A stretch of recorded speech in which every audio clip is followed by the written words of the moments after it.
Welcome to DTNS Experiment Week. Yes, it is back again all this week. We're preempting our regular programming to try out some new show ideas, explore cross-show opportunities, give you some exclusive content we wouldn't do at other times of the year. So after you listen, please let us know what you think. Feedback at dailytechnewsshow.com. On with today's experiment. Welcome to beauTECHfication, decoding beauty one feature at a time. I'm your host, Nica Montford, aka Tech Savvy Diva.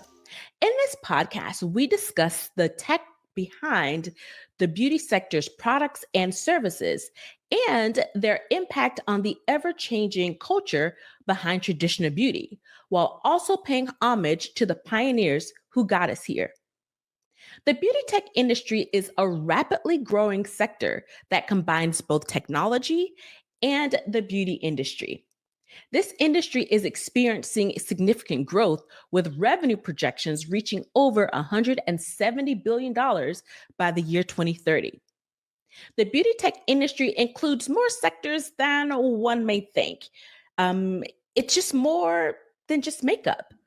It includes skincare, hair care, fragrance, personal hygiene, and toiletry products. And let's not forget its service sectors, such as hair and body treatments. The increasing integration of tech and digital tools are designed to improve skincare, makeup application, overall beauty routines. We're talking personalized cosmetics and smart devices by encompassing the use of technologies like AR, VR, data science, AI and machine learning, also app development, and also biotechnology, material science. And you cannot forget about the Internet of Things. All of these things are used to enhance beauty experiences. I mean, it truly runs the gamut of technology. Let's say that the mass adoption of tech in the beauty space is for real. Time to dive in. For today's episode, we're going to start with beauTOS, where it's no filters, just pure tech. About a month ago, while doing some research for a side quest that I was working on in this very space, I came across BoldHue. BoldHue is a technology company founded in 2020 by Rachel Wilson and Karen Layton. They created a groundbreaking device that formulates personalized foundation on demand. Their primary product is a tech-enabled kit that includes a device that can scan your skin and then mix a custom shade of foundation based on the readings in just 1 minute. With this product, the guesswork in selecting a foundation in a store or online, it gives you you or the customer their own custom mix. I talked about BoldHue on DTNS, but I became intrigued behind the tech that powers it. And it deserves, to me, a bit of a deeper dive into the technical aspects. One of the unique aspects of BoldHue is that it combines both hardware and software. As someone whose educational and professional experience has lived at that cross-section, I wanted to see more. While obviously I don't know the specifics behind the tools and technology, but BoldHue uses, but based on the hardware app, I have some educated guesses on what might go into something like this. The tech kit includes the BoldHue device, which includes a detachable scanning wand and the foundation pigment cartridges. So, how does it work? The magic wand is held against a user's face in 3 different locations to get an aggregate of the skin tone. It is then returned to the main BoldHue device, where the software just takes over. A custom mix foundation is created from 6 onboard cartridges and dispenses into a glass pod with enough to hold just about a week worth of product. Let's break down the type of technology that could be included in a product like this. Now, before we get started, like I said, I don't know what goes into this particular Bold Who product, but for something like this, I think we can, like I said, guess what would go into this. Again, that's where we'll start. To me, the scanning tool is the star of the show. There are several key technologies that would likely be used in a facial scanning product. That would be optical scanners and cameras, image processing hardware, software algorithms, and some calibration components. Let's break those down. When we think about optical scanners, optical sensors, and cameras, I would think what would go into this would be one, high resolution digital cameras with good color accuracy, multispectral or hyperspectral imaging sensors that capture light beyond what's visible to the naked eye. Also, LED arrays that provide controlled, consistent lighting across different wavelengths. Onto the actual image processing hardware. I would think that there would be a dedicated image signal processor or ISP to handle just the raw sensor data, just the raw data that comes from the scan. Also, on that hardware processing, likely some color processing chips for accurate color space conversions. And in instances like this, sometimes specialized AI accelerator chips for real-time analysis are included. And if you think about this, most of the scans are real-time for a product like this. Once you account for the sensors and the hardware processing, think about calibration. Something like this would have to be fine-tuned and calibrated, not just initially, but likely multiple times within the process of using it. So in that calibration space, I would think color reference standards are charts that can be used for standardization for the calibration process. Also, white balance sensors to adjust for different lighting environments, because we've seen that the different types of light that a person can be in has the ability to change what the skin actually looks like. Additionally, different filters to reduce glare and improve the measurement accuracy. Finally, we can't forget about AI and software algorithms. So this is where we get to the part where it gets a bit important.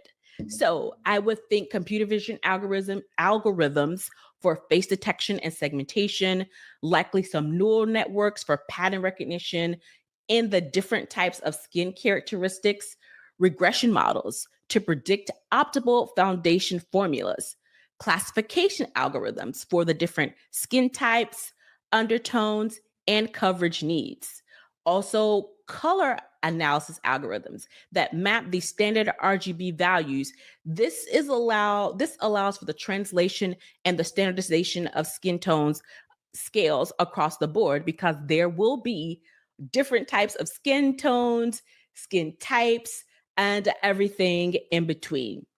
Also, you want to make sure that there is some calibration software included in this to account for different types of ambient light conditions. Finally, machine learning models trained on diverse data sets that accurately classify skin tones across different ethnicities. I said this before, and I'll say it again. You can have the best models in the world, but if you start with the bad data set, you're already behind. You can't outmaneuver bad data, even with the best algorithms. The second most important aspect, I think, of this product or a product like this is taking in all that data that the scanning tool captured and porting it back into the actual device that is going to do the custom blend, so that it integrates back with the full hardware kit, so that that blend is accurate to what was scanned. So this would likely entail technology based on digital color matching, automated mixing systems, some quality control technology. Also, we can't figured about database management and optimization, as well as hardware integrations. So let's start with the digital color matching. So in this space, I would think you would have to have data analysis to translate the different skin measurements into actual pigment ratios. I would think that you would need some color prediction algorithms that account for how pigments blend and interact, because again, there are 6 different color cartridges that are used to mix this custom foundation. Also, opacity and coverage modeling to determine base formula leads. So, create some base formulas, and then as you get the different types of skin tones, the different types of skin characteristics, you can build upon that. When we get to the mixing, it is an automated mixing process. So you would think that there would need to be precision dosing based on what is actually the pigmentation that's needed, making sure that those dumps of the different types of colors are dispensed accurately. Also, systems for controlled ingredient combinations, real-time mixing with feedback sensors to verify that the color is actually accurate. So not waiting until the very end to verify it, but do it as you go along so that you can reduce the amount of error. Finally, some sort of technology to inform that the blend is uniform and consistent. Okay, on the quality control side of things, we want to make sure that the mix matches the specifications. That's one in the quality control. 2, you want to make sure that you include sensors for proper texture. And finally, because these are skin related components that are actually going on human skin, you want to make sure that the pH monitoring for stability and skin compatibility is accounted for. Now, we talked before about having these base formulas to build upon. So this is where we come into thinking about the database and the optimization, because these formulas have to be housed somewhere. So we want to make sure that all of these formulas are stored properly in a database, and also that the formula optimization algorithms that balance the color match with the performance characteristics is included as well. Finally, on the hardware integration side, with this particular product that we mentioned at the top, it has a scanning tool that detaches and then it goes back onto the kit. You want to make sure that the Internet of Things, the IoT, the connectivity for cloud-based processing, continuous learning, this allows for the different pieces of the hardware to talk to each other, as well as for an app that initiates and manages the process, and also includes the capability to update the hardware's firmware as well as time goes on, because when you buy typically one product, you keep it, but there are updates and continuous changes to it as well. Now, there's likely much, much more that goes into an undertaking like this. Just off the top of my head, I can think of the biotechnology and material sciences space. This informs the formulation of the foundation pigment cartridges. But I think this analysis provides us a good look at what type of technology goes into bringing a custom foundation. Now, you may say, why is something like this even necessary when you can go into stores like a Sephora or Ulta or even your favorite department store to pick up some foundation? Let's discuss it further in Culture Debug, where beauty culture gets a code review. Traditionally, foundation matching has been extremely complicated, especially for Black women and women of color. There wasn't always an importance placed on having a diverse range of products for people with melanated skin. Historically, there were about 2 to 4 shades available for darker skins in most beauty brands. I remember seeing this shift when Rihanna launched Fenty Beauty back in 2017 with 40 different shades of foundation. Now it's over 50 shades, but this included a significant amount of diverse shades. With the success and acclaim for her brand, many other legacy brands launched their own, quote, 40 shades of products. Now, while there were a few brands like Makeup Forever and MAC Cosmetics who did have at least a 40 shade range, Fenty Beauty seemed to, supercharge those other brands who shortly after launched similar ranges of products. While most of the conversation has been around the inclusivity of darker shades, I would be remiss if I didn't mention the other spectrum. There are approximately 1 in 17,000 people who have albinism, and approximately 1 to 1.5% of the global population that has vitiligo.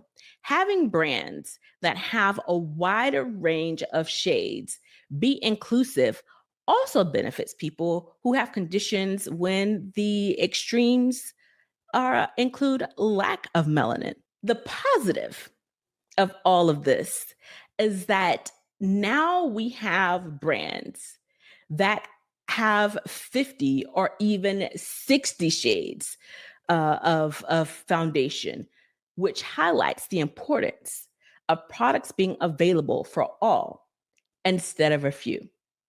With the inclusion and prevalence of technology, one can hope that it only gets better from here and that all people are fully being serviced and considered. Before the algorithm, there were pioneers creating beauty innovations that, let's say were analog. And the glow up will meet an ancestor that helped pave the way for how we use tech today. Mixing makeup to get the perfect shade is definitely not new. And in the past, individual solutions were once necessary. Eunice W. Johnson and her husband, along with her husband, created, among other things, Ebony Magazine. The Ebony Fashion Fair Tour, which was a fundraising event under the brand. This tour was a pioneer in itself because it used Black models on the runway and helped highlight Black designers. Exhausted by the burden of mixing colors to achieve the right skin tone for her models, Johnson created Fashion Fair Cosmetics in 1973. Her brand of cosmetics created products crafted to cater to Black women's various complexions and undertones. Fashion Fair became the first prestige cosmetic line that Black women could purchase in major department stores. Before we wrap up the show, a quick shout out to Tom, Sarah, Rob, Roger, and the entire DTNS crew for putting this experiment run into the DTNS live feed. Again, this is a pilot and experiment run for potentially a longer show. I would love to hear your feedback, whether through the official DTNS channels or directly through me on social media at TechSavvyDiva on all platforms or via email, IM@TechSavvyDiva. Through this podcast, I'm so excited to dive into all things that make up the unique business that is beauty tech. And I hope that you will join me on this journey. And with that, this is beauTECHfication, beauty and tech perfectly compiled.